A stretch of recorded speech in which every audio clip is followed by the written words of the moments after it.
ఇంట్లో వాస్తు దోషం ఉంటే సంతోషం, మనశ్శాంతి కరువవుతుంది.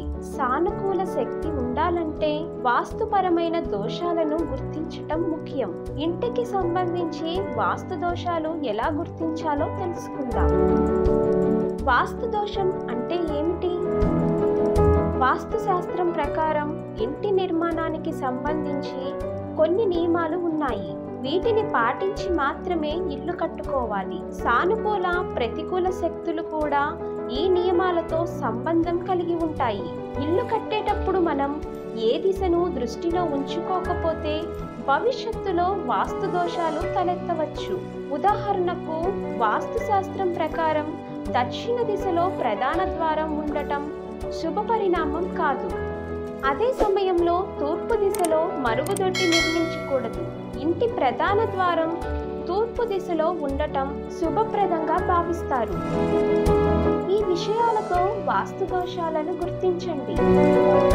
బయటి నుంచి ఇంట్లోకి రాగానే, ఇంటి తలుపులు తీయగానే ఏదో తెలియని భయం మొదలైందంటే ఇంట్లో కొంత నెగిటివ్ ఎనర్జీ ఉందని అర్థం చేసుకోండి. మీ ఇంట్లో ఎప్పుడు వింత వాసన వస్తూ ఈ వాసనకు కారణాన్ని కనుక్కోలేకపోతే వాస్తు దోషాలను తొలగించుకోవటానికి వాస్తు నిపుణులతో మాట్లాడండి.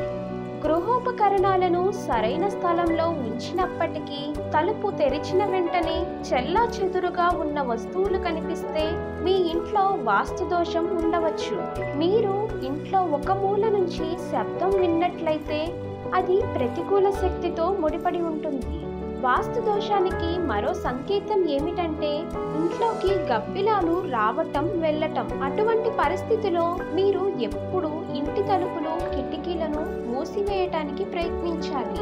వాస్తు శాస్త్రం ప్రకారం ముఖ్యంగా మీ ఇంటి తలుపు, కిటికీలు తెరిచినప్పుడు, మూసినప్పుడు ధ్వని వస్తుంటే సాధారణమైనంత తొందరగా వాటిని రిపేర్ చేయించండి. వాస్తు దోషాన్ని తొలగించటానికి ఆగ్నేయ దిశను సద్వినియోగం చేసుకోవాలి. వంటగది ఆగ్నేయ దిశలో లేనట్లయితే గ్యాస్ స్టవ్ను ఈ దిశలో ఉంచటం ద్వారా వాస్తు దోషాన్ని తొలగించవచ్చు.